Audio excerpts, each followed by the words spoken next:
Developing now, former President Trump has been found guilty on all counts of falsifying business records in his criminal hush money trial, making him the first former U.S. president to be convicted of a felony. Jurors delivered their verdict this afternoon after 2 days of deliberations that spanned 9.5 hours. Trump will be sentenced July 11th, just a few days before Republicans could select him as the Republican nominee.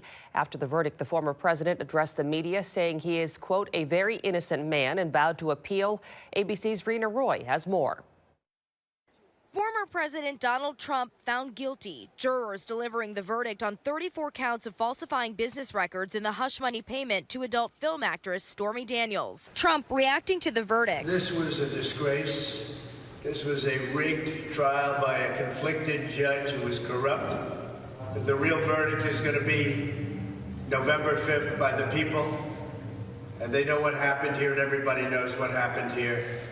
Last year, Trump pleaded not guilty to the felony charges brought by Manhattan District Attorney Alvin Bragg. The case tied to that $130,000 payment his former attorney Michael Cohen made to Daniels just before the 2016 presidential election in exchange for her silence about her alleged sexual encounter with Trump. Prosecutors saying when Trump reimbursed Cohen, he purposely disguised it as a legal expense to hide the damaging information from voters. Trump denies that encounter with Daniels and maintains he did nothing wrong. The trial began in April. Prosecutors calling 20 witnesses to the stand, including Cohen and Daniels. The defense calling 2. Trump declining to testify in his own defense. Rena Roy, ABC News, New York.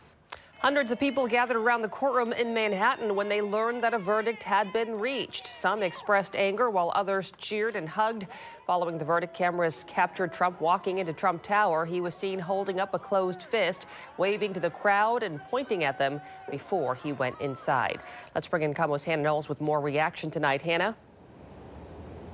Well, Mary, I went across the street to the Seattle Center, and I got a lot of different reactions, mixed reactions from people of all ages, genders, and even political backgrounds. Now, for some, they tell me that they are happy with the verdict, and they think that Trump is guilty, while others say that they think what happened just moments ago is wrong and sad for our country. I did talk to some people who tell me that they don't know enough about the trial to really have an opinion on it, or they just didn't want to give us any comment.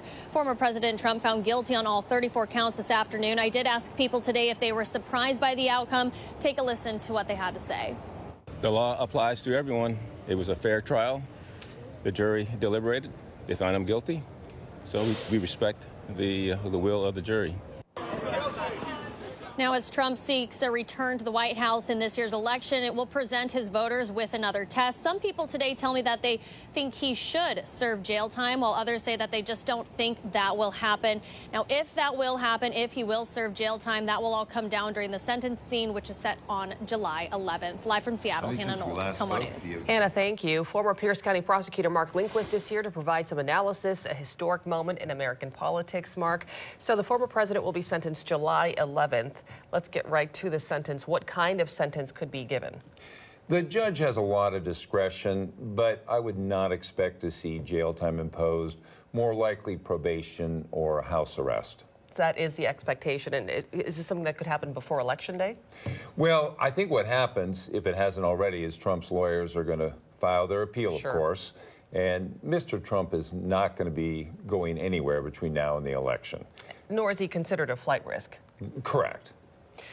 The jury took 9.5 hours to come to a unanimous verdict. Does that surprise you at all, given the historic nature of this trial?